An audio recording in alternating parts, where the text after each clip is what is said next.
On this episode, I'm joined by Henry Rodriguez, founder and CEO of Drugless Society, Inc., a successful nonprofit that is devoted to preventing illicit behavior and crushing recidivism through education, community, and social impact. Join us as we talk about his journey and how he got to be where he's at today on this episode of the Voice of Reason podcast.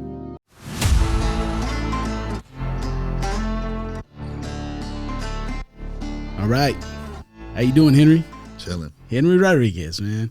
So for your intro, man, I got you down as founder and CEO of the brand Drugless Society, Inc., an organization and a company that promotes sober lifestyles, community outreach, art, entertainment, workshops, and outreach programs. I know you got some merch that we could plug at the end and, you know, doing your thing. You're also a development director at Active Change Recovery Home in Sutter House of Hope in Stockton, California. You know, I've known you for years, Henry, and I'm so glad that you're on our show, man. I'm honored that you're here tonight. You know, I've watched you and your story kind of develop, man, over the years. And I want to say, first off, man, I'm super, super proud of you. Thank you. And I understand, you know, you have a story to tell. So I want to kind of provide a platform for you tonight, kind of, you know, tell our listeners and our viewers kind of where you're coming from and what you're doing, man. So, you know, for those of you who are watching out there, I've known Henry for probably 25 years plus. Yeah. Yes. We were kids. You know, I was a young intern at the church, and you were in our kids' church. One of our kids running around, and bad. You know, you were never bad with me though. No. You know, and you know, I watched you kind of grow up. We lost touch for several years, man, and I know there was a lot of life that was lived, some maybe not so good life. You know, so why don't you just kind of tell our viewers kind of your story, man, you know, wherever you want to start off. You know, how'd you get to where you're doing? How'd you get to where you're going and what you're doing today?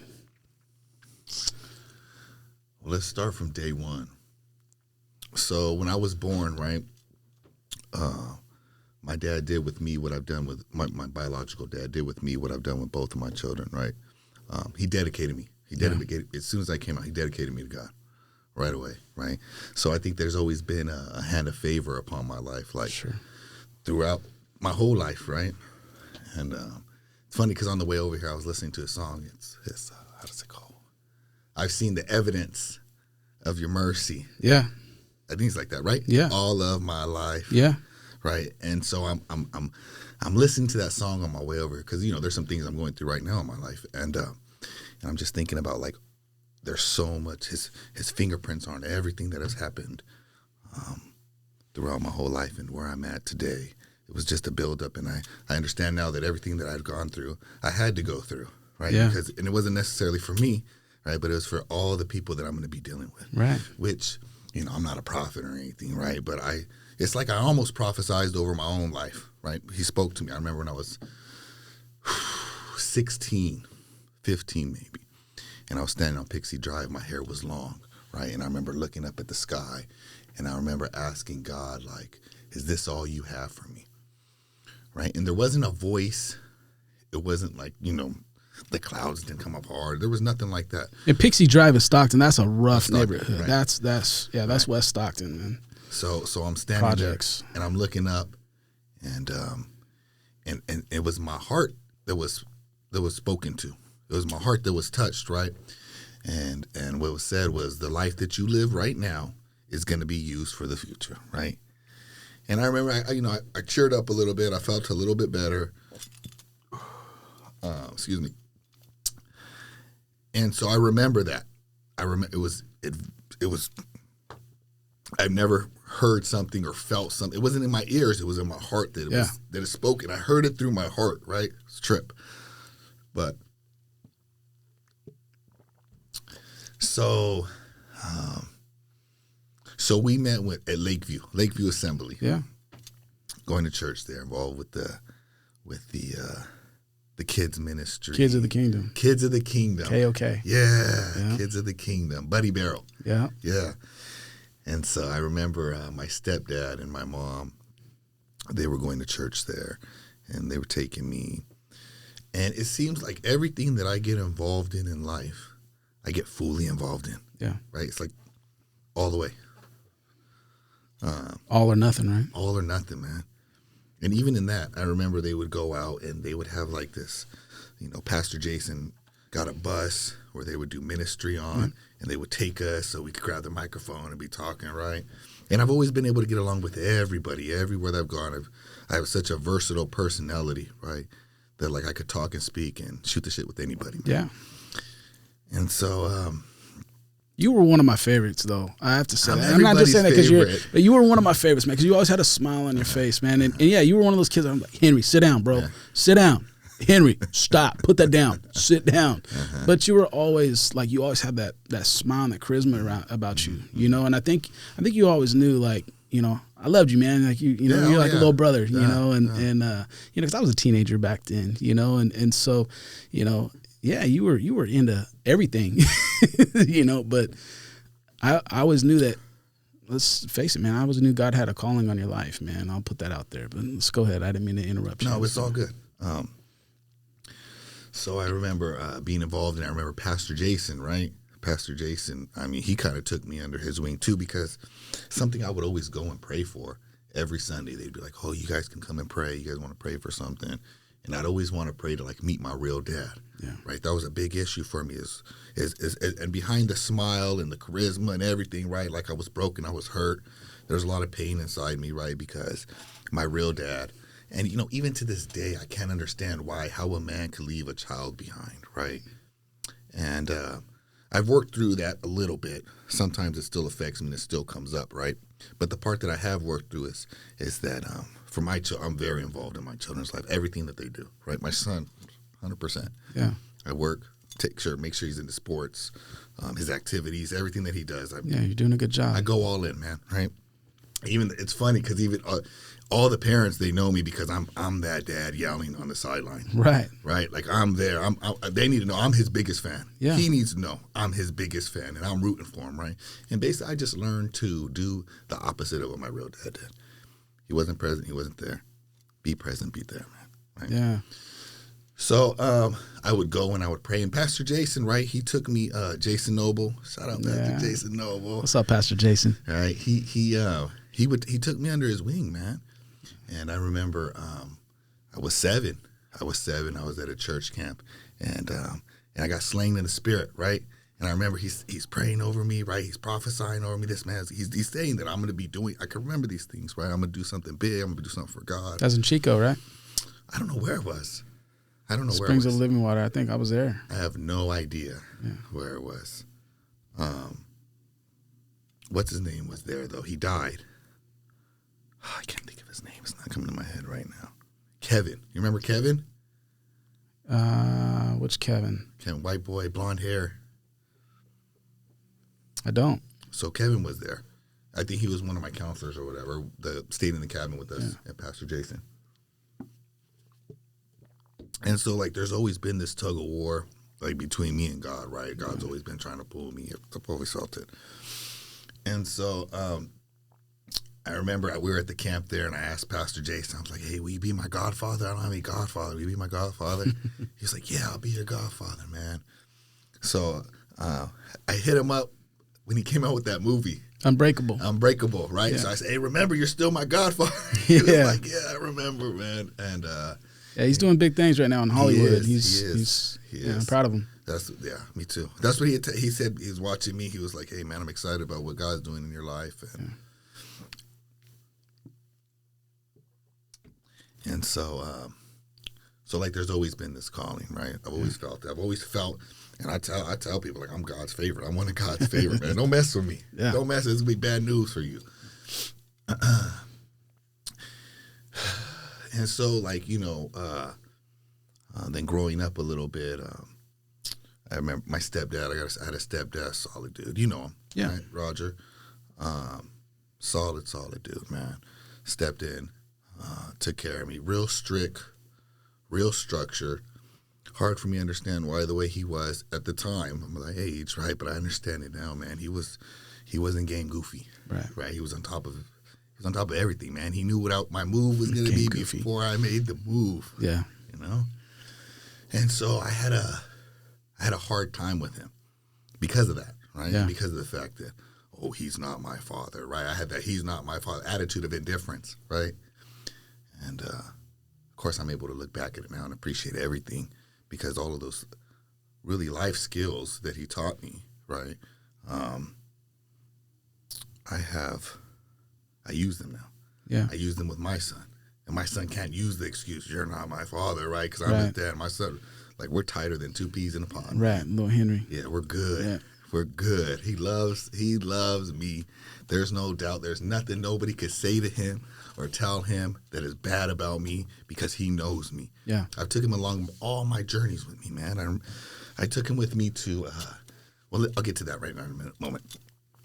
So that attitude of indifference with my stepdad, right, it brought us to a place where eventually at 13, he got a divorce from my mom, right? It was that bad. Yeah. Right? I was a problem. I remember that. That was a problem, man. So they got a divorce. My mom ended up moving. She found a little nice spot on the Miracle Mile, right? On top of Steve Warner Properties. Shout out to Steve Warner Properties. It's a good dude right there. And he's actually a part of this whole story too for me. So we moved there, and then the rebellion came in, man. Right, like I could get over on my mom. Right, my mom ain't tripping.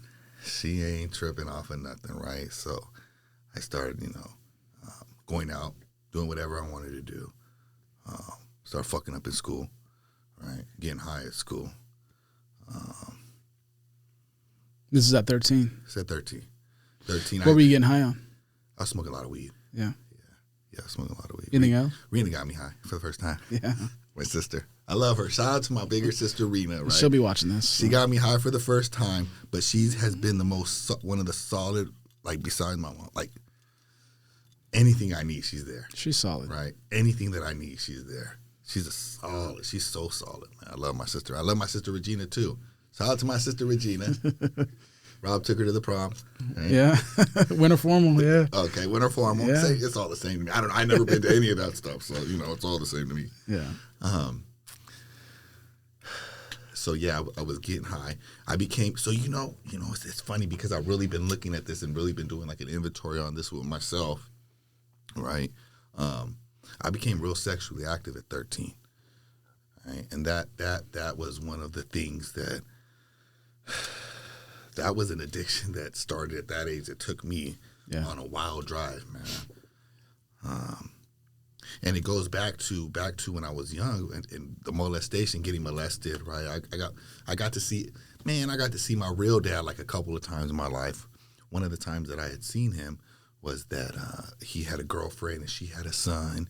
And I remember we were at the store, and there was candy there, and he was, it was like, right, we're putting it in my pocket, so we're putting it, I had to been like 3 or 4, man. Yeah. I was young, probably like 3. And I remember putting it in our pockets, and later on we're eating it in the bedroom, right? And we're eating it in the closet, right? And he starts touching me, right? How old was he?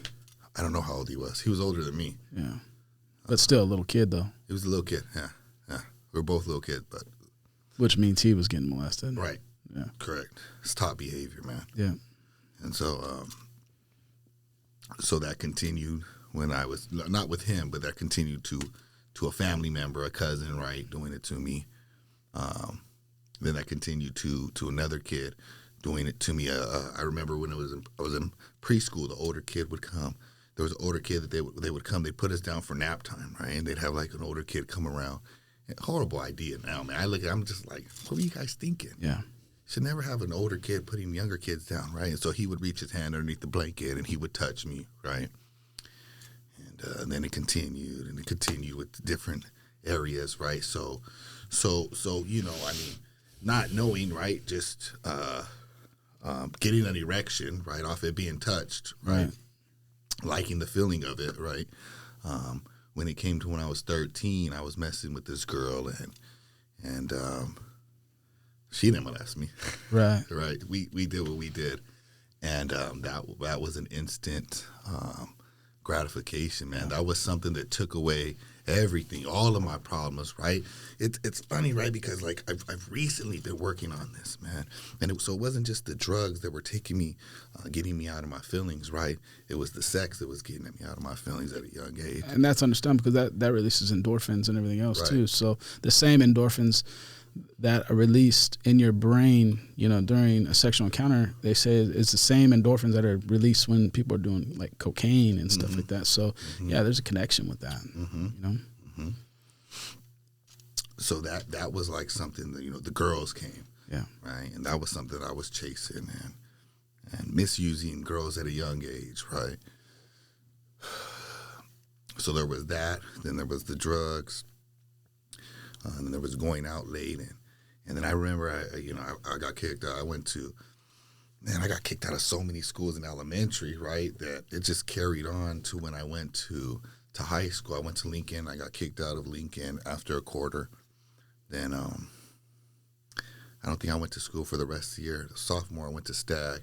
I got kicked out of Stag. I got sent to Model.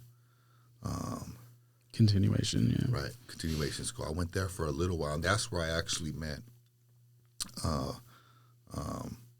That's where I met my friend from Pixie Drive.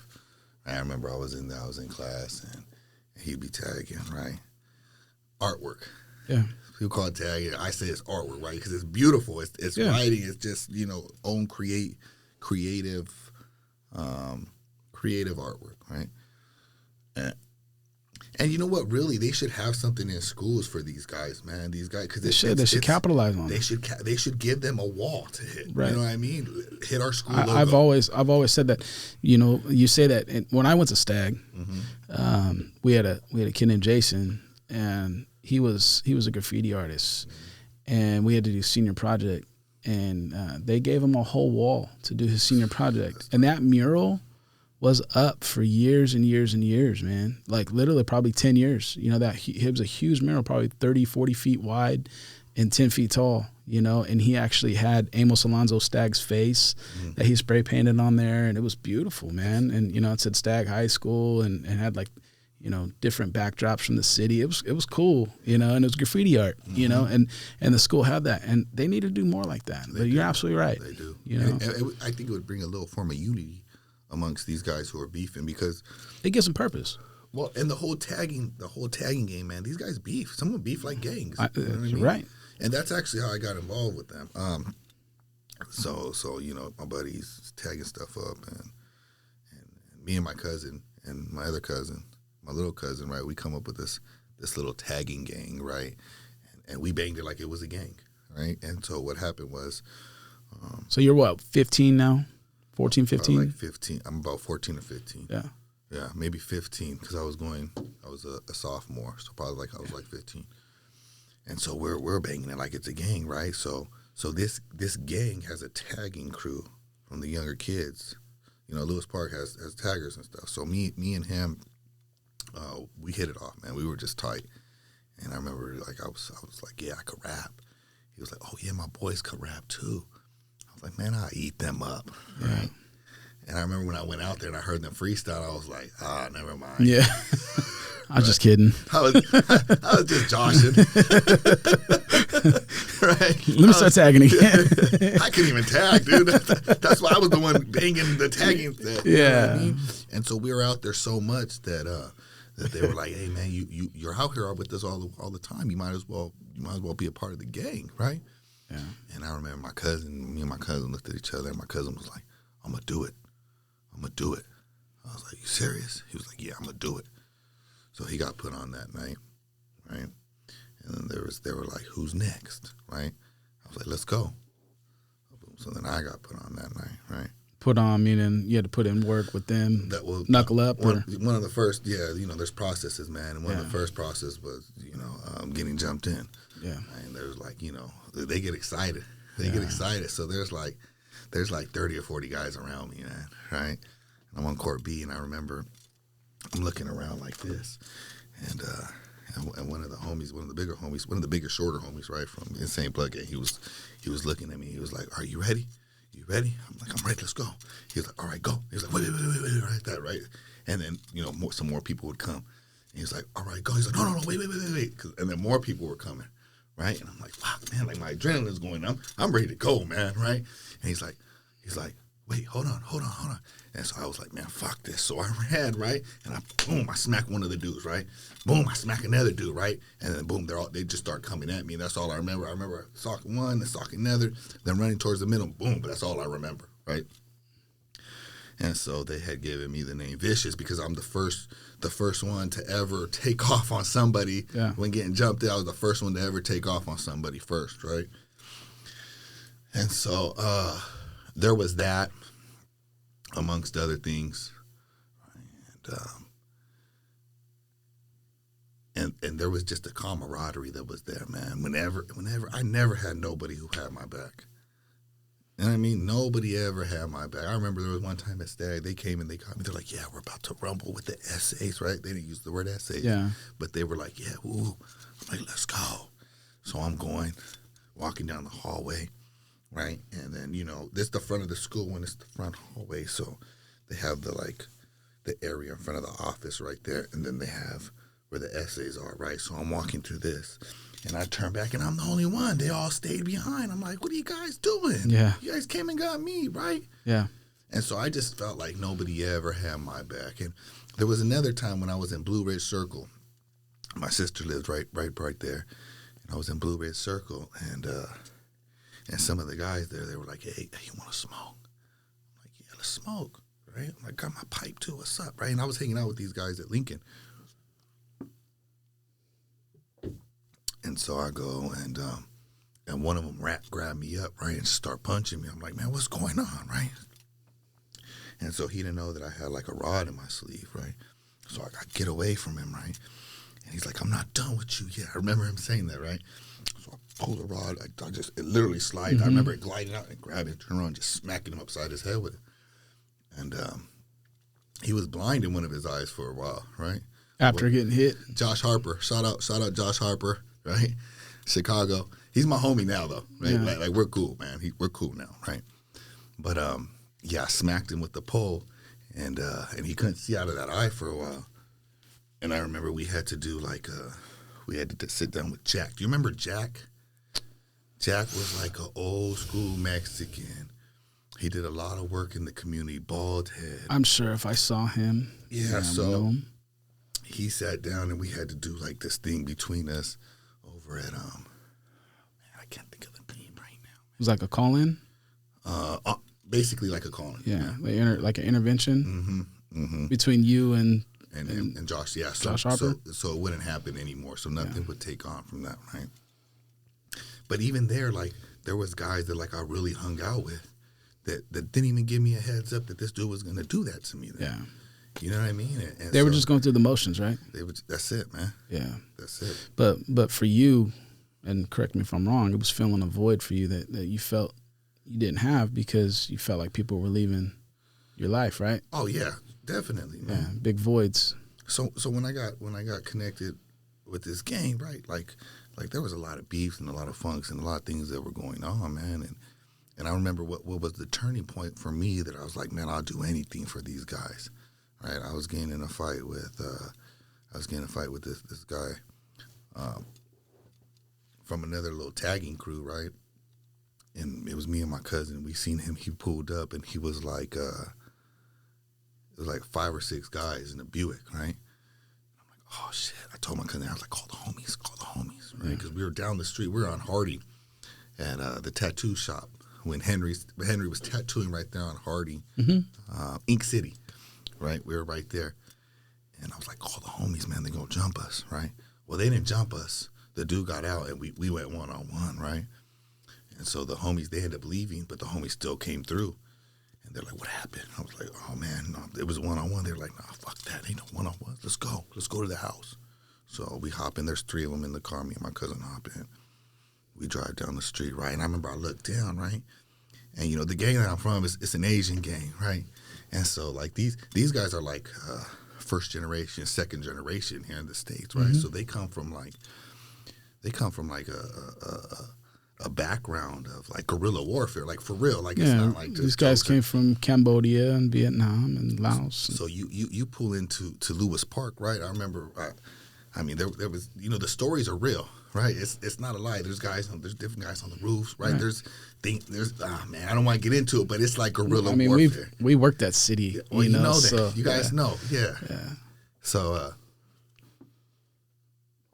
I'm not trying to debrief, right? I'm just No. This is your story, right? So I remember they come through and I look down in the car, right? And these motherfuckers got slippers on, bro. Like they grabbed, I remember the slippers were smaller than their feet. Like they grabbed their brothers, or they came like right away, man. They just put their feet in whatever, right? I remember I kicked my cousin. I pointed out, laughed, and we were laughing, right? So we pull up to this house where they lived at, and there were like 30 dudes outside, right? And we hop out of the car, and then 3 of them hop out, and they're strapped, right? So boom, they're pointing the guns at the house, right? Everybody starts running and fleeing. And the dude that I fought, his older brother, comes out. He's like, hey. He's like, no, right? He's like, hey, I got kids, right? I got kids in the house. Please, no. He was like, our problem is not with you guys. It's with them too, right? And so I remember the big homie, he was pointing the gun at the house. The other 2 are pointing the guns at the house. And they look at me, and they look at my cousin, right? And he's like, you got a problem with them, then you got a problem with us, right? And so right there, I was like, man, I'll do anything for these motherfuckers. They got me. They got me. For the first time, somebody's really got me. You know what I mean? And then the dude was like, the big brother was like, he looked at his younger brother. He was like, man, you better handle this shit, right? So he basically said, go get in the street. This is on you. So he comes out to the street, and we have words or whatever. We go our separate ways. But that was a pivotal point for me to be like, man, I'm all in. This is what it is. Hey, this is my life. Yeah. And so that's the lifestyle that I lived, right? My son was born when I was 19. I was still involved, right? Still doing what I was doing. So my mom he was with my mom the first 2-3 years of his life, like a lot, right? And that bothered me as time went on, as he got older, because he would call her Ma, right? And I'd be like, man, that's not your mom. Don't call her that. Yeah. Right? And she would call it. Sometimes she called him son. I'm like, that's gross. And I had to do some work on that and realize that she was raising him when he was a baby. She was mom. She was mom, right? I was in the streets. Yeah. But you didn't see that back then. I didn't see that back then. Yeah. No, like I said, I've done a lot of work on myself, man. No, I know you have. I've had to. So during the process of doing this work on myself. And by you telling this story, by no means are you trying to glorify this. I know your heart. I know where you're coming from. Where you're at now is way different than. So just anybody listening to that, you're not glorifying any of this, but right. This is the road that you traveled. And this is what I wanted you to tell. So this is. So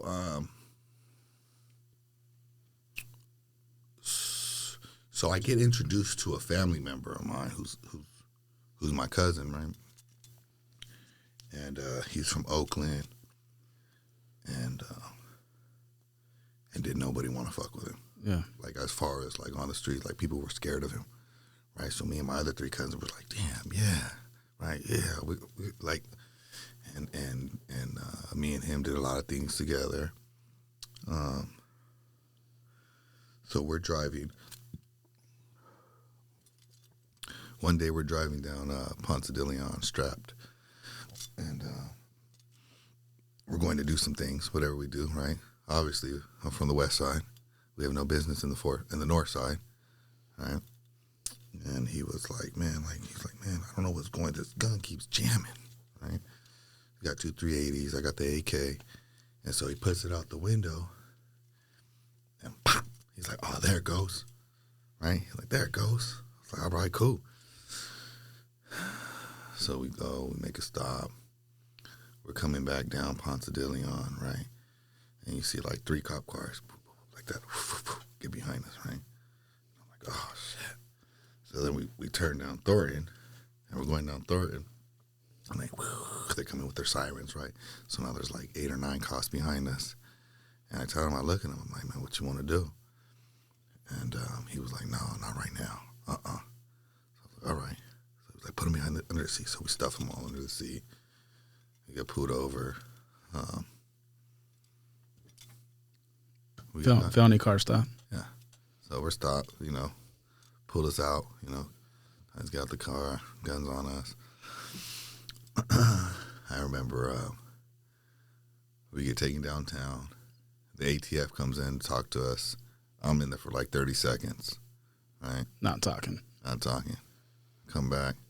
They're in there for like 15, 20 minutes, man. I'm like, shit, this ain't supposed to be like this. Yeah. Right? Luckily, I've never been in that that predicament. But Yeah, you've been on the other side. I can't. Thankfully, but yeah, I couldn't even imagine that feeling. Oh man, I was sick. Right?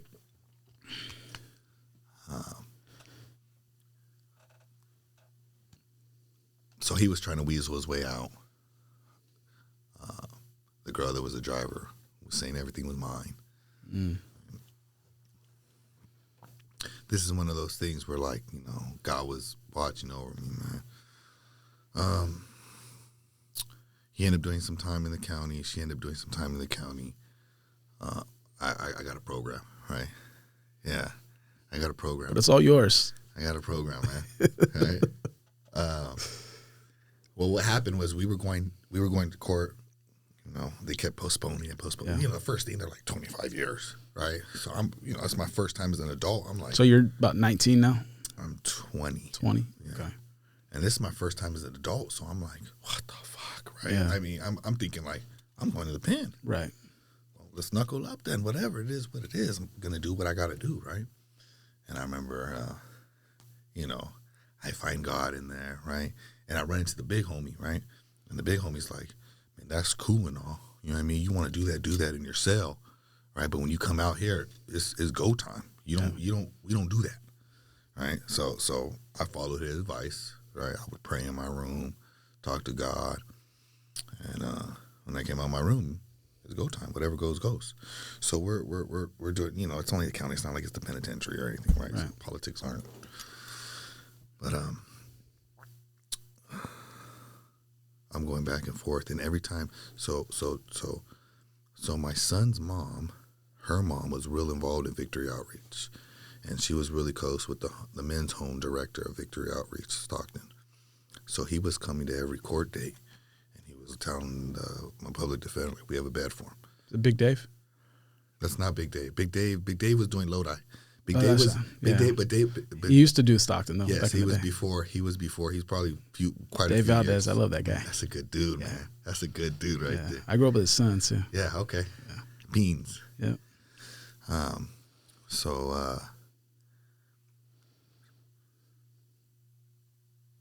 So he's coming to court, right?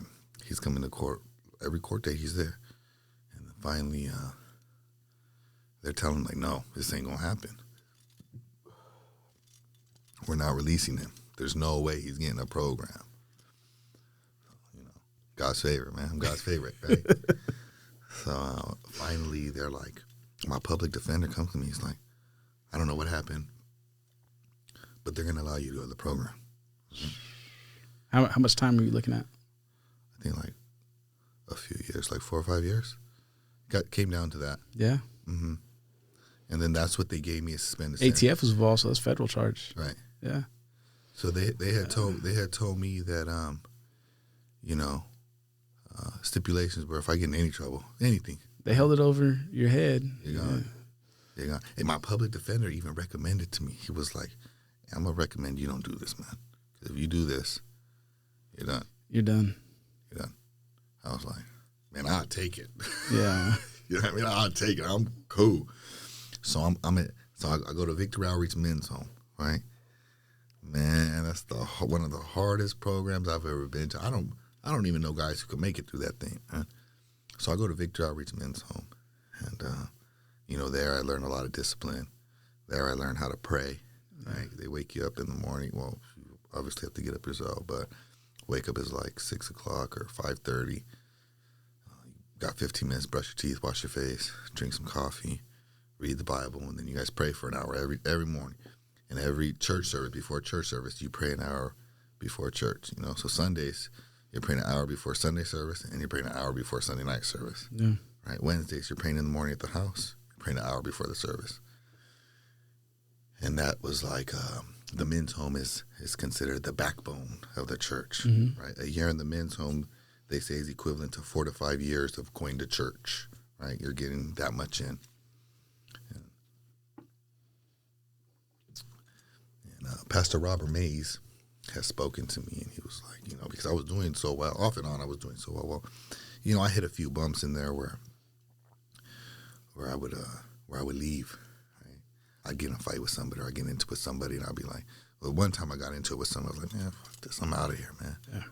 And I left,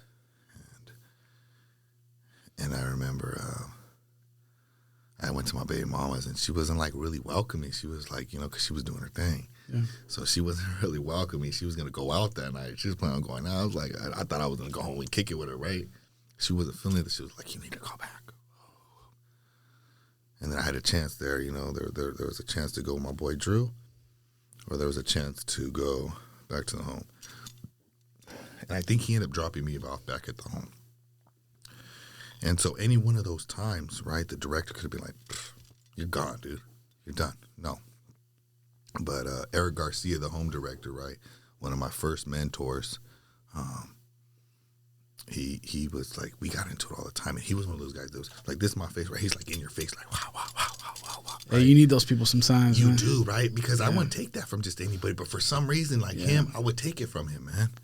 Even though he has small hands, right? I remember Eric, shout out to Eric Garcia, right? But I mean, those people, see, I feel like God has put those people in my life too, because, luckily I didn't get in trouble, but I didn't always walk that straight and narrow either, right.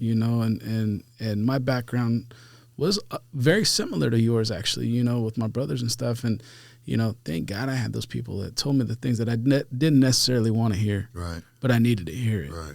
And luckily I listened before it was too late. Right. Right. So.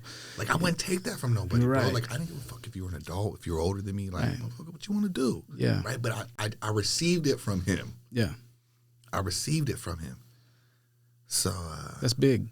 It is big. Now that I look back big. at it, because I'm like, I can trip off it a little bit. Like, I listened to this dude. Yeah. Young people, man, when you're listening to this, listen to those people. Listen to those people. Value those people because they care about you. Exactly. They care about you. They do. And a lot of them have a lot more knowledge and street knowledge and life experience that you don't have. Those people are valuable. And so. So, there was times after that I left. I remember there was one time. This is how much he cared about me. Check this out, right? So I leave. So one time I leave, right, and he sees me. He's like, Henry, get in the van, right? Just like that, yells at me. I look at him like, fine. So I hop in the van and we're talking. He's like, you're coming back. He's like, but there's gonna be consequences, but you're coming back. I was like, all right. And then another time I left and I made it to my baby mama's house, and we're in the room, dog. We're getting it on, right? I'm tapping that shit, dog. Right? And there's a knock on the door, right? On the bedroom door. I'm like, what the fuck? He's like, Herman, finish up in there and then let's go. It was him. I'm like, what? How do you know I was here? You know what I mean? And so that was the thing. There was an older man named Cappy that dude could do circles around people, bro, working. He was like 75 years old, man. He was a worker. And he would, they would send the home to sometimes go help him with stuff around his house and stuff. And he was like deaf in one ear, so he called me Herman. So at the house, they would call me Herman. That's would be like, Herman, right? So I had this man in my life, right? But I made it through. Beside those little hiccups that I had, and I would get high when I left. I'd get high. You know what I mean? I smoke some weed or whatever, right? Yeah. And I'd drink or whatever. And I would do that. How long was this program? 1 year. Okay. 1 year. And everybody that I've met, there's nobody that I know. George made it through 1 year. Scotty made it through 1 year. Right? But they were before me. But anybody during my time that I was there, I don't know anybody that made it. Yeah. That made it through that whole year. Too disciplined. It's, man. Yeah. Is it though? Is it too disciplined though? It's rough. Yeah. It's rough. So I'll get to the point. I'll get to that in a minute. So I made it through the home, man. And I remember during the process of the time, Pastor Robert Mays was telling me, like, hey, what do you think about Amsterdam, right? He's asking me, what do you think about Amsterdam? And so Richie knew Pastor Rob really well, friend on friend terms, right? He's like, hey, man, he's hinting to you that they're going to send you to Amsterdam, right? And that's what they do. They send people out, you know, they send people out. Missions, right? Start a church. First you start a men's home. Yeah. Then you start a church after you start the men's home, and that's how they build the churches. That's why the men's home is such a backbone to that, because Victory Outreach is like a Christian mafia. It really is, bro. It's funny, right? I remember the pastor telling this one story, like they're all dressed up, right? He has a fur coat on, and they're eating, and the waitresses and everybody, they're treating him like he's a mafia, right? So he said, I'm playing off it, right? I'm playing it, right? I'm going, and so you know, get his bill and stuff, and you know, there's armor bearers, right? Yeah. So these armor bearers, they like really take care of the pastors, right? So they're like at their handy. So it's almost like mafia. It's really like a mafia. It really is. They're like a Christian mafia. It was the first church I ever went to. So was it? Yeah. So Big Dave was the first person to ever speak over my life. Big Dave's tight, man. Yeah. So so they say that they went out to the car, right? And the car died. So they're all out pushing the car. So the people are in the window looking. They're like, oh, like. You know what I mean? So I couldn't stay clean, dog. Yeah. I couldn't stay clean, right? So I stopped going to Victory Outreach.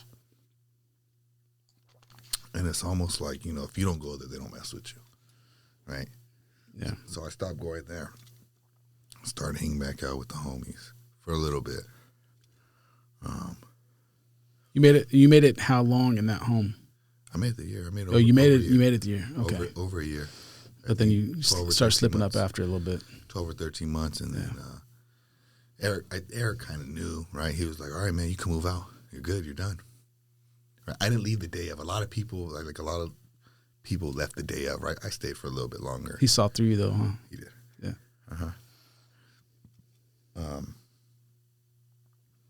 So, you know, I go about my life. During that time, my son's mom had left me. She's with who she's with now, right? He's a good dude, man. My son likes him. Yeah. She has 3 other kids, right? We finally came to a point in our relationship, right, where they allowed me to take the 2 sons. You know, my son was playing football in Sacramento and El Dorado Hills, and the boys wanted to go, and they allowed me to take the 2 boys with me. His brother? His brothers. Oh, his brothers, yeah. His brothers. Yeah, man. So That's cool. That was exciting for me. That was Yeah, exciting because that's their brother. That's their brother. And I mean, I've always wanted things, you know what I mean? If they want to come over and hang out with him, I have no problem with that. Awesome. I've never had a problem with that. That's the way it should be. It is. So that's exciting that they trust me. And that's big of them and big of you. Yeah.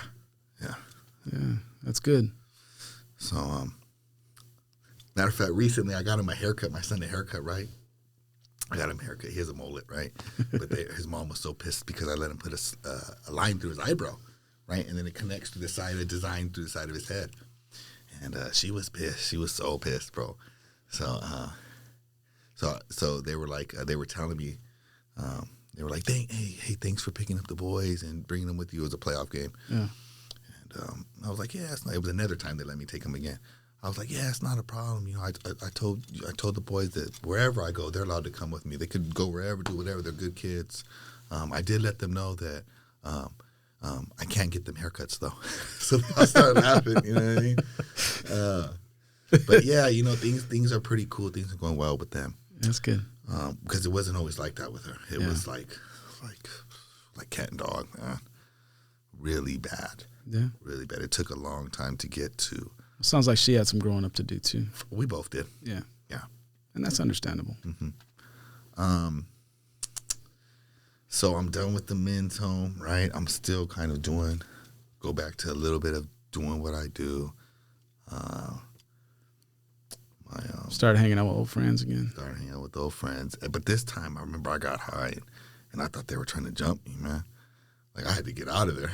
I mean, I was like, I just made a move. I busted a move and I just bounced.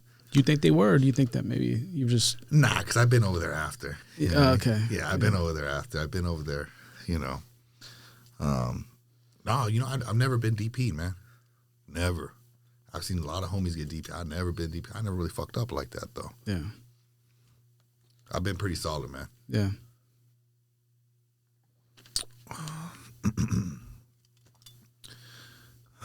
So I'm, going a little bit back and forth with that.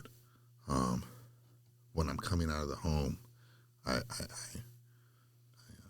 start talking to this girl who lives in New York, right? She comes out. She eventually ends up moving down. We get together.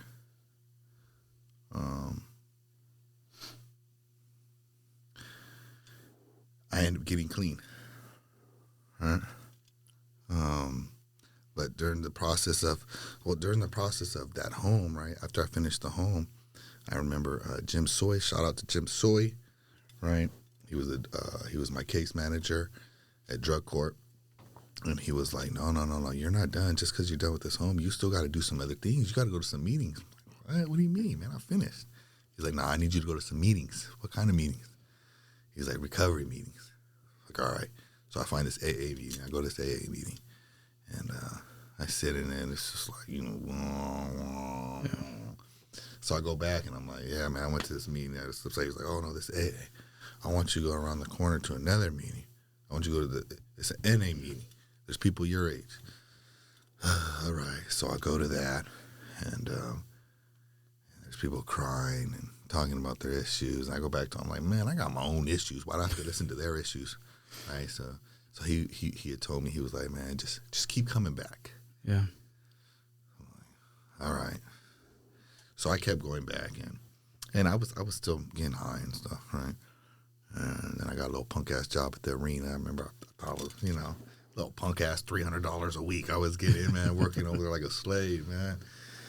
And I was telling my girl that I wasn't using anymore. Right? I told her I'm going to this meeting. I'm clean. Right? This is the New York girl. This is the New York girl. Yeah. And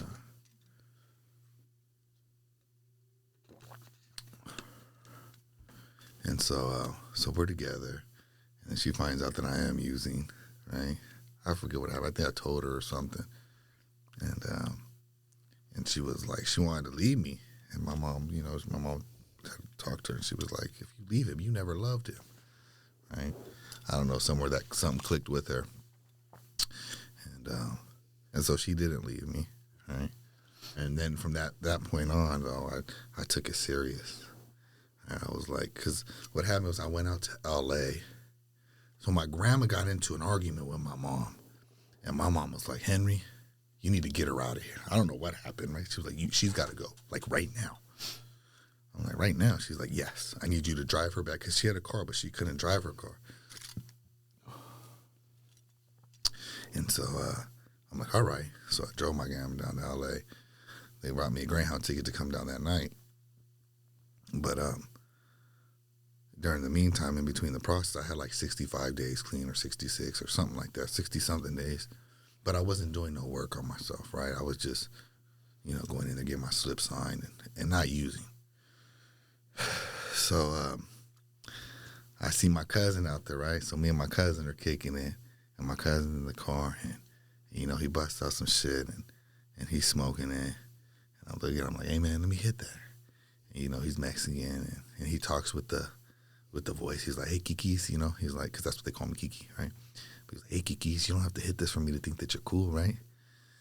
And I was like, so I was really like, man, let me hit that shit, right? So I hit that. I get high. It's after you said 90 days clean. That was after like 60-something days. 60. Yeah, I hit that. And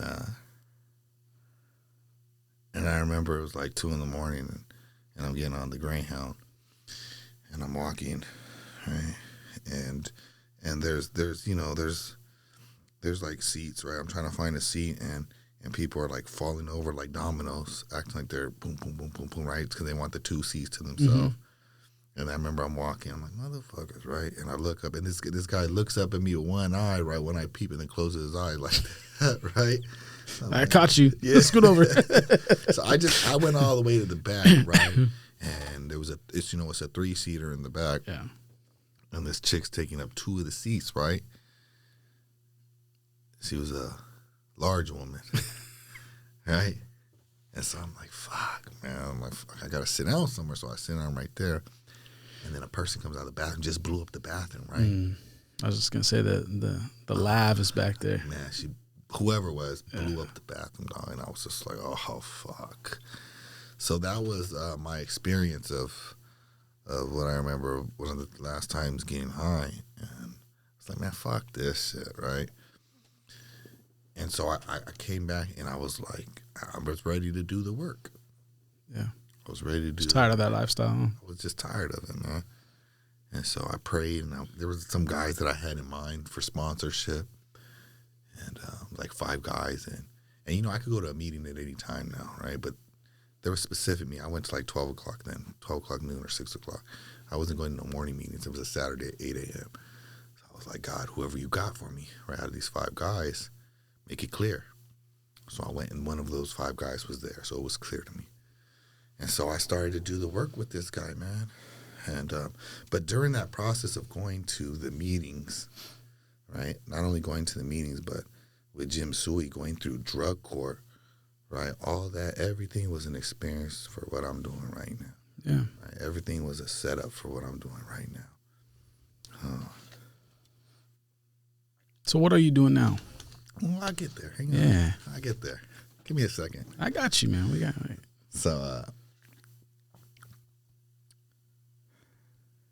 So I start to do the work, right? Things start to change inside me. I'm right at the time. I think I'm really doing the work. I look back at it now. I was only half-assing the work, right? Yeah. But I didn't realize that there was, other aspects of the disease of addiction, right? Because that's why I suffer from the disease of addiction. I don't just suffer from drugs, right? The disease of addiction manifests itself in any area of my life that it can manifest, right? So I didn't realize that sex was a problem for me, man. Right? So I told you, like, that was a way to get out of myself and out of my feelings. And people who don't understand the disease of addiction will call it a cop-out, right? But it's really not, because so I would get in arguments with the one that came down from New York, right? And what I would do is I'd go, like, hit a massage parlor. I think it wasn't cheating, right? I'm getting a massage, right? I'm not cheating on her, right? The end, you know what I mean? Right? And I was highly addicted to that, man. I was highly addicted. That was an issue, right? That was an issue, bro. And I had to do some work on that. Yeah. And then I was like, man, I'm paying these damn massage parlors, right? Well, there was a chick who just like didn't have a problem doing whatever I wanted whenever I wanted. I was like, man, why am I going to these massage parlors? Wasted money. I could go just shoot over here, right? And these were all like after arguments that I was having, I would just bounce out. It was your escape. It was my escape, right? And so I did the work on that. Come to find out, like, I remember when there was conflict in my house with my mom and my stepdad, right? We lived in a cul-de-sac. They would be so yelling so much that the neighbors could hear, right? And I would leave and I would go and play swords with the next door neighbor, right? Have our weenies out and whatever, right?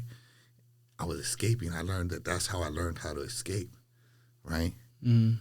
So that carried into my relationship. When there was issues, I was trying to escape through sexual experiences. Yeah.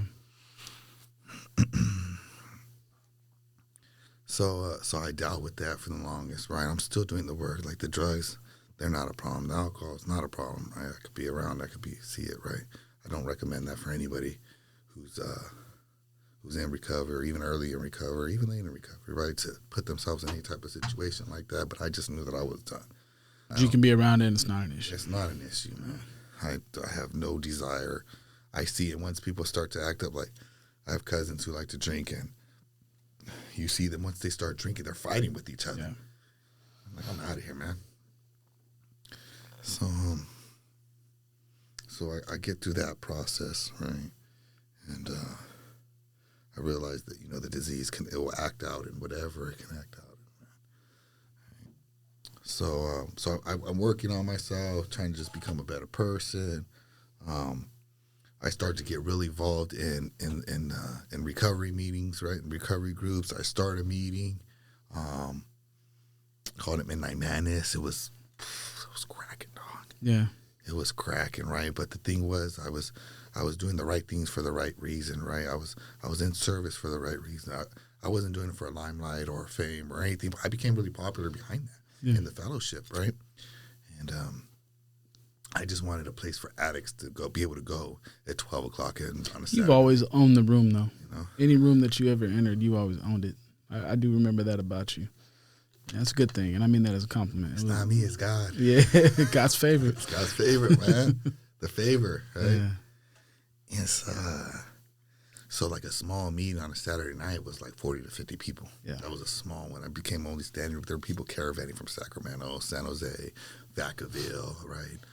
Fairfield, all through Contra Costa, Napa Solano, right? They were coming from everywhere, man, and in groups, not just people, but they're coming like 3 or 4 cars deep, right? And I was lining up these speakers that were just like heavy hitters, man, that just knew the program and knew how to talk to live the program, right? Yeah. So they're just spitting this shit, man. It was just and you were putting this together.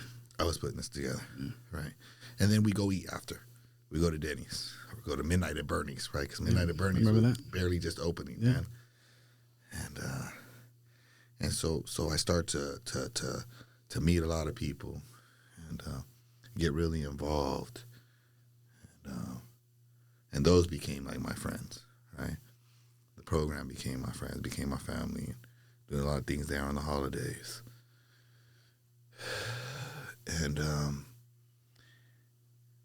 then I wanted to be like, I was like, man, maybe I want to be a drug counselor. A lot of people get in recovery want to be like a drug counselor.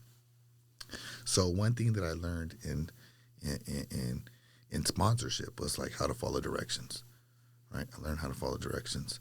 So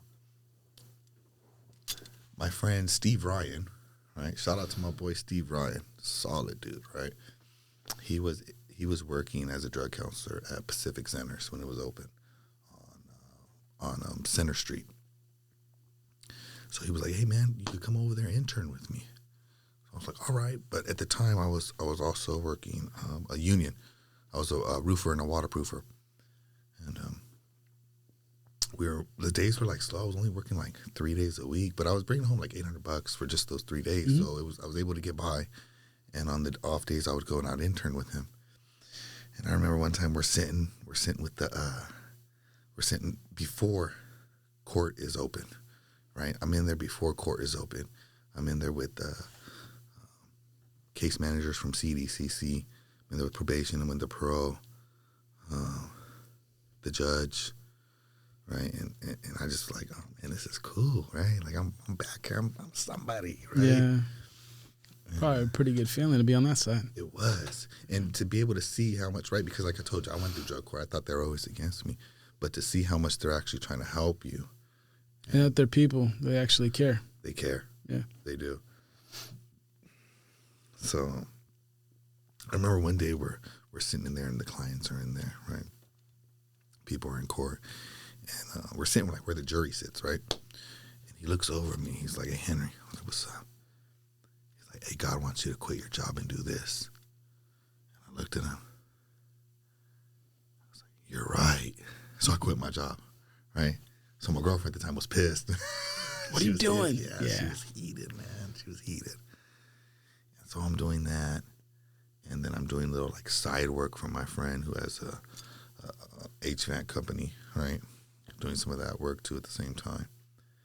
And I remember like when I was interning with him one day, I had seen Eric Jackson. Shout out to Eric Jackson. That's another solid dude right there, solid brother, right? He was a caseworker too at Recovery House, and Jim Soy was the director, I want to say, of the Recovery House for the county. And I had seen him. I was like, "Hey, I want to get involved. How can I get a job?" And he was like, "Well, you have to do this, this, and that."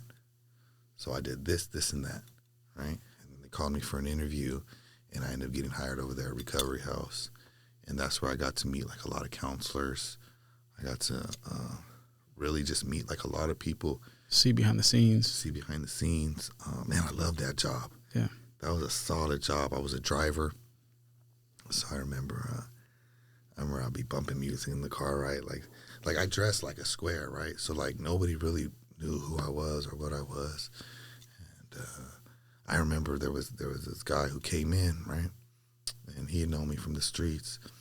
He had seen me like across the way, and he was like, "What's up, Vicious Blood?" Right? So I look at him like this, right? And then so another guy, because when I got there, they were almost running it like they were segregating themselves, Mexicans, Woodpile, right? A couple of blacks. And I remember one of the guys that was like, who just got out the pit and he was a stop client. So he was one of the only ones. Stop clients were there for 90 days. Yeah. He was there for 90 days. So, he had been there more than a lot of the other people. So he kind of had things going his way, how he wanted them. And he was giving me a lot of trouble, man. And he came up to me. He was like, hey, you know Gotti? I'm like, yeah, that's my big homie. That's my dog, right? He's like, oh, yeah, we used to do this and this and that, right? I'm like, that's my dog, man. So me and him start to build a relationship. And I remember one time I came in with the green polo, and he was like, man, that's my favorite color and my favorite brand. I was like, oh, yeah, it looks good on me, huh? He was like, yeah. I was like, man, if you graduate, I'll give this to you. He's like, for real? I'm like, yeah. So he ended up completing the program. I gave it to him, right? Man of your word. Yeah.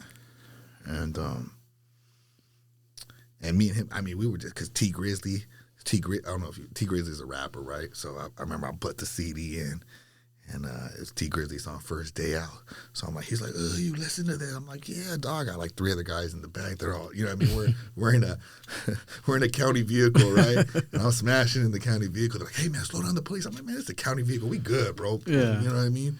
I remember I was parking in front of like Walgreens and Target, because they have the pharmacy in Target, and I'd park in the red zone. They're like, hey, you can park. I'm like, man, it's good. It's a county vehicle. They ain't messing with me, man. Right? That's not 100% true, but hey, they didn't mess with me, but yeah, you shouldn't do that. So that's funny though. Yeah, so they love me, man. The guys there love me, right? Made it memorable for them. There's a camaraderie there, right? Like, I remember I was catching them with phones all the time, bro. I'm like, man, check this out. I'm like you guys, but smarter. Right? I'm like, I'm getting all these phones out of here. So I was catching them with phones. I had one guy, like, I had tricked him. I had him snitch on another guy. Because I had him think that I knew already. I'm like, bro, I know. I seen you guys, man. Where's the phone? He was like, all right, under the pillow. Okay, so I went, swooped it up. So that was fun, man. Yeah. That was fun. But at the time, right? So like everything that I have is a direct result of recovery, man. Yeah. That job, right? The next job I went to, I was sponsoring a Marine. He was like, you got to do this, this, and that, right? To get him for an entry position. So I did this, this, and that. And at the same time, I had just got my record expunged, right? So I remember that. So that was exciting That for was, how many years ago now? I want to say 2017. Yeah. I think 2017. Yeah, I remember celebrating that with you, man. Yeah. That was cool. Yeah. So I did that. Then I got the job there. So I left Recovery House, right? So I was doing that for about 4 years, 3 or 4 years out here at the base. And it's easy money, right? It's the easiest money I ever made. Probably some of the easiest work I've ever done. Great benefits. Yeah. But I felt it wasn't conducive to what I wanted to do in life. Yeah. There was more. I had a stronger calling. You weren't living your calling, I exactly. wasn't living my calling, so I wasn't satisfied in just being there, doing the same thing every day, you know? Monotony. Yeah, I was like, nah, man. So COVID hit. And so COVID had hit. And they had given the government, federal employees, I think it was like 600 and something hours sick leave if there's an issue with your child and child care. So, of course, there was an issue with my child and child care. Right? So they granted me up to 400 something hours. So I'm like, well, what about the rest of the hour? Which it was like 3 months. Yeah. I was getting paid for 3 months. Right? And during that 3 months, my mentor came to me and he was like, hey, I got the house. We had spoken about it years before about starting a men's home. He was like, I got the house, an SLE. I was like, well, let's do it. Right? During that process, me and the lady from New York, right? We're actually married right now, but we're going through a divorce. But so me and her, right? This is right before I started. We weren't married then, right? Yeah. We had broken up, and this is right when I was dating Marissa, right, during that time. A little bit before that, actually. And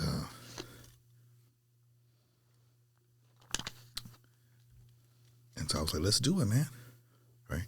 So he had the finances, and I had the program put together because I had already went through the men's home, and I had worked at recovery house, and I had gone through all the loops of drug court, right? So I was like, man, we're gonna put a little mix of recovery house, a little mix of victory outreach here, right? We need it cracking. So we did that. So I'm doing that while this 3 months, I'm getting this 3 months paid from the base, and I have no child care, right? I have no child care, and I'm doing that. So my kids are with me, right? And I start the home, and they tell me that they're only granting me like 400 some hours. So I was like, all right. I was like, I'm gonna resign. I didn't tell them that, so I went dressed up. I know how to dress, so I went dressed up, and I got there, and my supervisor looked at me like this. I was like, yeah, I'm going to see the I can't even think of the name, the chief, right? Chief director, whatever. Can't think of the name. So I went to go see him. He looked at me. He was like, he knew what I had going on and what I was doing, the nonprofit Drugless Society, right? Yeah. I'm gonna jump back to that right now. He looked at me. He said, "You don't look like you came to work today." I said, "I didn't. I'm resigning." He's like, "All right." He knows what's going on. But let me jump back to the Drugless Society, man. So I told you guys that I was so involved with the recovery group, right? Right. And we had the Midnight Madness, and I had a 1-year anniversary. And Danny Trejo was supposed to speak, right? And the actor. And Machete. He flaked on me the night before, bro. Can you believe that? He flaked on me. He called me. He was like, "Hey, mijo, I have a funeral I have to go tomorrow. I'm not going to make it." So I was like, okay. Right? There was no point arguing or being like, why? How did you find out the last minute? So I was like, okay. But I wanted to make T-shirts for that event. So we made some Midnight Madness shirts. Sick, bro. I said Midnight Madness across the shirts. And this dude was like, he kind of gave me the game on it, right, on how to do the shirts. And it was almost like the dope game, right? I was like, okay, I could do this. So I slung them, all of them. And I was like, man, you know what? I could start my own brand. And I wanted something to where I could have, like, that everybody would know, not just a certain fellowship or a certain NA or AA, right? I wanted it to be, like, all-inclusive for all that stuff. So I came up with Drugless Society, and I started making clothing for that. And I started getting known for that, for making the Drugless Society. Yeah, I see it all over the place now. It's pretty popular. Yeah. It's pretty popular. I mean, it's popular across the states. I got some stuff in different countries as well. Yeah, I've been out in different cities and stuff. I see stickers. I'm like, that's my boy right there. That's Henry, Hen Dog. And so it turned into this clothing line, and then a good friend of mine, Rozzy, right? Shout out to Rozzy. Rozzy Revamp Signs and Designs. You guys need stickers, shirts made, cars wrapped, whatever. I'm getting all kinds of shout outs right now. That's man. all right. You guys can holler at Rozzy from Revamp. So he became part of Drugless Society, and he was giving me the jug on the shirts and everything with creating stickers, right? And it was because of him, right? Because I told him, I'm like, man, we got to turn this into a nonprofit. It's because of him it was able actually to happen, because he was talking about our goal and our objective, right? To help children, to help adults, to help addicts, right? To show them that you don't got to get high to have fun, man. Yeah. Man, I'm a life of a party, bro, and I don't be getting high or drunk or nothing. You know what I mean? And he was mentioning it, and there was a lady who was like, "Well, I can write the nonprofit for you." He was like, "I've done it for the police department and the fire." It's a lot of work to start. It is. Yeah, a lot of paperwork. So, but the thing was, right, I already spoke it into existence, because I had told Roger, right, who for me, he's my dad, right? I had told him, like, all these things I'm gonna do, and I'm like, I'm not gonna pay a penny. And he's a realist, man. He was like, "Oh, good luck, right? Yeah. Good luck, right? Yeah. I believe in you, but you're wrong. Well, he didn't say that. He didn't even say that. He didn't even say that, but yeah. But that's what happened. She wrote it for us, and she did it all for free, right? So Razi couldn't keep up with the nonprofit and his business at the same time. So he was like, hey, bro, I'm going to just let you do this, right? But God put him in my life for this season, right? Yeah. I believe that was the reason. Get you launched. That's it. So Drugless Society becomes a nonprofit. And now I have, well, let me jump back to where I'm at now. So Drugless Society is established. It's a nonprofit. So I decide that, I'm resigning. I leave. I remember I walk out of the building. I'm like, I just quit my job. Right? I just quit a government job. Right. So now I'm out. I'm stepping out on faith. That's a scary move. It's a move, right? But the thing is, like, I look at all the people who are successful, man, and they took that leap. They had to. They took the leap, right? Because it held you back. It would have held me back. Yeah. I took the leap, bro. You see that now, but you. No, I knew what I was doing. I knew I was taking a leap. I knew I was jumping out there. I'm like, if this is what you call me to do, right? And so we get the house going. It's rolling, right? My mentor, he has like 20 years clean, right? He's a pastor, just one of the most solid dudes that I know, man. So so I'm the director of the program, right? He's basically the CEO, and he gets it furnished, man. Right? He gets investors. He gets the place furnished. He gets a guy in there, one of his sponsees. I get one of my sponsees in there that just come out. They both of them just left, just completed and graduated Salvation Army. So they're in there. And it was a 2-story house. This is the 2-story house. The one you did the video on. No. This is another one. This is the first one. Okay. This is the first one. And so they're in there. And then one of the guys that graduates Salvation Army, his dad comes. His dad's in there. And then the fourth guy that we got was my sponsee now. I talk about him all the time. Mike. Big Mike. You know Big Mike the Piercer? He's been a piercer in Stockton for like 20 years. Sure I do. Bro. Yeah. He was at Black Widow. Then he was at, what's that one on Pacific Avenue? Oh, talking about Pacific and Alpine there. A little bit past it. Yeah. Yeah. So he was there. And the disease took him off, man. Yeah.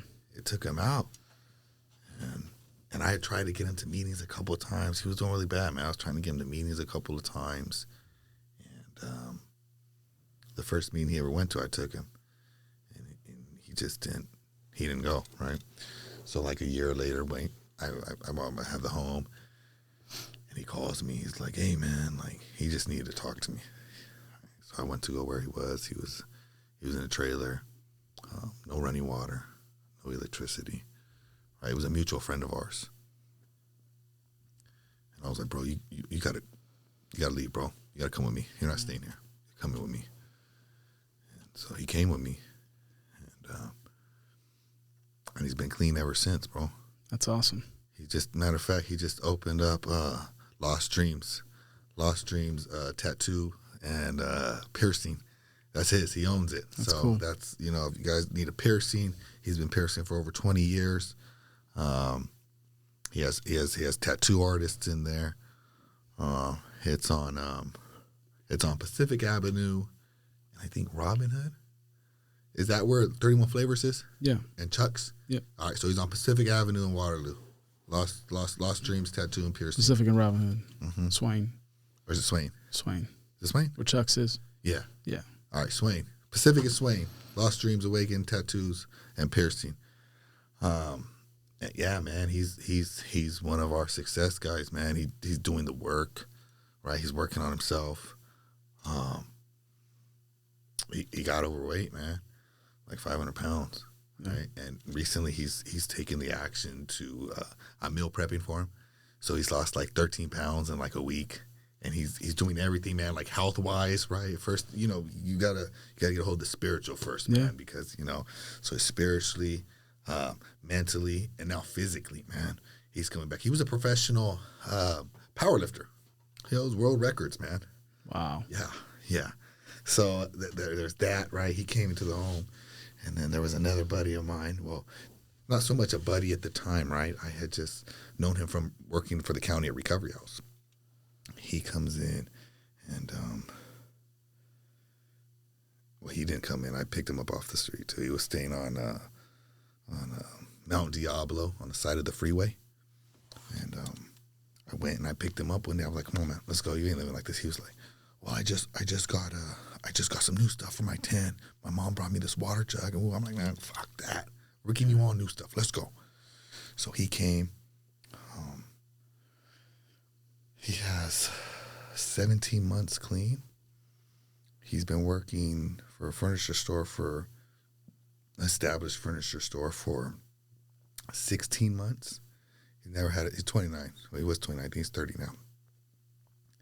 Never had a job in his life. Wow. Never paid rent, never paid bills. Right? He is the first one to pay every month on time. I took him to go grocery shopping. He never grocery shops. You know what I mean? Yeah. Took him to go. He's things we take for granted. Yeah. He's not. He went straight from the street to work. I mean, he's not. No problem with being a welfare recipient, right? But he skipped that. A lot of guys come into our house and they get food cards, right? Which is not a problem. You're on. Get on your that's feet. What it's for. Yeah, that's what exactly. it's for. But he went straight into, and he's another success, man.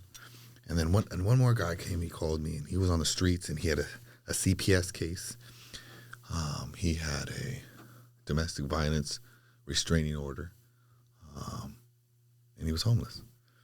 And he came in. He's done the work. He did all of the work that he was supposed to do. He listened to us as much as that's the thing. As much as these guys don't like what we tell them, the ones who still listen, they're successful, man. And so, I tell these guys that you're speaking life into these people, though. I am. It's awesome. And one of the things is one of the things I always fall back on is what my home director told me is obedience is better than sacrifice. Right. Say that again, man. Obedience is better than sacrifice. Yeah. Right. And where that comes from, it comes from the Bible. And what happened was these guys are sacrificing unto God, right? But they're not listening to him. Yeah. So the sacrifice means nothing. Because the obedience isn't there. There's blessings in obedience. Yes. Think about that. Yes. And why is that? I just had this talk with my son the other day, and talking about how, when you're obedient, it's not like when you're raising kids, right? Mm-hmm. You want them to be obedient because you care about them. You're setting boundaries so they learn, right? So they don't get hurt. Right. You know what I mean? I believe God puts scripture out there to teach us how to be obedient because he doesn't want to see us go down that wrong path and that. You know what I mean? Right. He puts those boundaries, right? But we have to be obedient to stay up to those boundaries because he also gives us free will. Yes. Every one of us has free will. And if we don't live under that obedience, we don't live under that protection. Correct. Right? So that's good, man. Yeah. So I let them know that, right? So the guys that listen, right, they're successful. So this guy that I was saying about the CPS case, right? They dropped the CPS case. They dropped the restraining order. Him and his wife got a spot. They got the kids there. Right? He's a success. He's a success story, man. Right? All because he did what we asked him to do. As much as he didn't want to do it, he did it anyways. Yeah. So the home grew. Guys outgrew the home. I'm talking about like how many people we had. So I told my mentor Martin, I'm like, we need another house. He got another house, and that was the one that you see in the video. Yeah. Everything, man, everything. These guys are. What my sponsor told me is he makes me feel loved and appreciated. These guys need to feel loved and appreciated. He gets them the best of it. It's Tempur-Pedic mattresses, right? Soft pillows. Which some of these guys have never. They don't even know. They've never laid on that stuff. Yeah, I've laid on it and been like, oh my gosh, I mean, I've slept on floors, man. I know what that's like, and I think about the life I live now is nothing how, I lived when I was younger. I've been homeless. I've slept in cars. I've not had a place to lay my head, and it's hard, man. Some of these guys, their stories are heart-wrenching, and sometimes they do it to themselves too, but it's still hard, man. It's not easy, So yeah, you give them stability like this, and you give them some little creature comforts and some luxuries, man. That's awesome. It is. So I'm grateful for him in the fact that he could provide that. Yeah. So he comes with, like I said, the fine, and I come with the program, right? And so these guys have to do chores, right? They're assigned things that they got to do in the house weekly, random drug tests. If you're funded, then you still have to do something, right? We have volunteer work that you go do, pass out food. Right now, there's Toys for Tots going on that we're doing. Working with other nonprofits. So that's what Drugless Society is actually collaborated with Active Change Recovery, right? With the homes, and Drugless Society does is the director, right? Basically, right? So we go and we advocate for them in the courts. We go to CDCC. We were able to get the contract with Parole Reentry Court. What's CDCC? I'm not even sure the acronym. It's over there off of where the CalWorks building is. Okay. So they have a lot of. It's a county. I got you. It's just a program, yeah. Yeah, it's a really big program though. But they send a lot of the guys from court. They'll send them there, and they fund them and stuff. And is it like a CalWorks type? It's not. No. Okay. No. But actually, the supervisor over there, I met with him, and he actually used to come and do one-on-ones with me when I was younger. So that was cool for him to be able to see the transition from what I was when I was younger to where I'm at now. That's cool. It is cool. Let's see. So we do that. We got the 2 homes established, and then I get an opportunity. The guy that I told you from my story earlier, man, he called me up and he was just like, "Hey, I got a property I think it would be good for one of your homes." And another man who, it's funny, dude, another man had called me who was going to get a home and had all the bunk beds and everything for a home. But the house that he was supposed to buy, they backed out and didn't want to sell it after all. So he wasn't moving. So he has all this stuff to furnish the home. And I'm like, and this other guy calls me with the home. So I'm like, yeah, let's do it. So the Sutter House of Hope for women and women with children, that's all Drugless Society. Yeah. That's not a collaboration with Active Change Recovery Homes, although we do a lot of things in collaboration with the 2 home or with the 3 homes together. Yeah. But they are separate identities. Separate. Yeah. So I'm the owner operator of Sutter House of Hope for women, and I'm looking at another property right now for just the women and women with children, right? Or excuse me, just the women with children, and then I'm going to leave the women who are single here at this house. Yeah. On top of that, so you got the 3. Is it 3 houses now? So there's 3 houses. I'm the director of Active Change Recovery Homes and the owner operator of Sutter House of Hope. Mm-hmm. That's awesome, man. Mm-hmm. That's awesome. You think back, like, I mean, your story's powerful, and I commend you for being willing to share those things, because you have to put yourself out there, man. Right. And there's some things that you're not proud of, but you could be proud of it happening because, like you said, it took that to get where you're at now. Exactly. You know what I mean? It did. And so, like the title of, my show here, The Voice of Reason. What would you say your voice of reason was or is? Maybe you want to answer that way. That sparked your change. What drives it now? Like what? I think I know your heart, and hearing your heart, and knowing you for years. But how would you describe that? Yeah. What is your reason? Doing the right things for the right reasons. Yeah. doing the right things for the right reasons, right? Helping the still suffering addict. Yeah. Like I go out of my way for a lot of people, Yeah. and in return I get spit on. You know what I mean?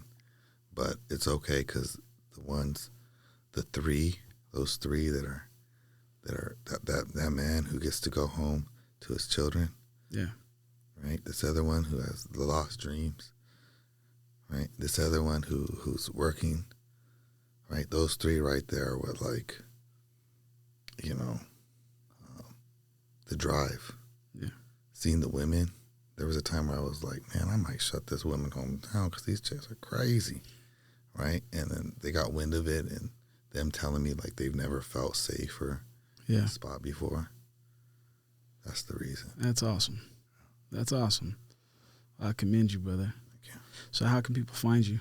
You can find me at Drugless Society on Instagram, Drugless_Society. That's our nonprofit page. My personal is The Best of the Greatest. You can email me at drugless.society@gmail.com. And what is the need for you right now? How can people help? If people want to partner with you. There's a lot of stuff, right? So I personally, with the women's home, come out of pocket all the time. There's a lot of household needs, shampoos, food, simple stuff like soap, towels, paper towels, toilet paper, bleach, laundry, the pods. Yeah, stuff like household stuff, basically, man. That stuff, because, there's 12 women and 6 kids, and they go through that stuff like crazy. Yeah, it goes fast. Garbage bags, things that we take for granted. Stuff you need to run a household. Mm-hmm. So you're taking donations and stuff. Mm-hmm. Okay. Yes. All right, man. Yeah. Well, Henry, I thank you for coming on. Yeah, man. I love, listen, I love you, bro. Thank you. I love you too, man. And I'm very, very proud of you. Anything I can do to help you succeed, man, you're doing a lot of good work in our community. I thank you. We need more people like you. Thank you. We need more people to come together and work together to pour into people, and that's what drives me, and I've always said, I've been spit on too, and I've been kicked while I'm down, but if I could reach one, That's it.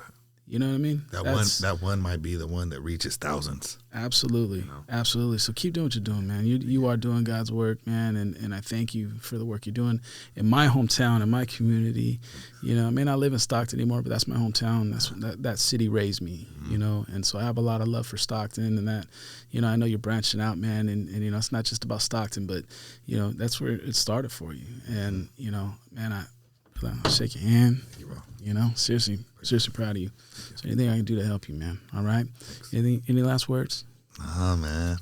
Thank you for coming on. Thank you. Thank you for being here, man. We'll have you back, too, and get updates from you. And shout out to my kids. Yeah. Shout out to my kids, man. I love my kids. Yeah. Chloe, love you, baby. You have a good dad. Henry, I love you. All right, you guys. Good. If you like this episode, be sure to like, share, and subscribe to this channel. We have some exciting guests coming on the show and look forward to bringing you some more amazing content very soon. So stay tuned.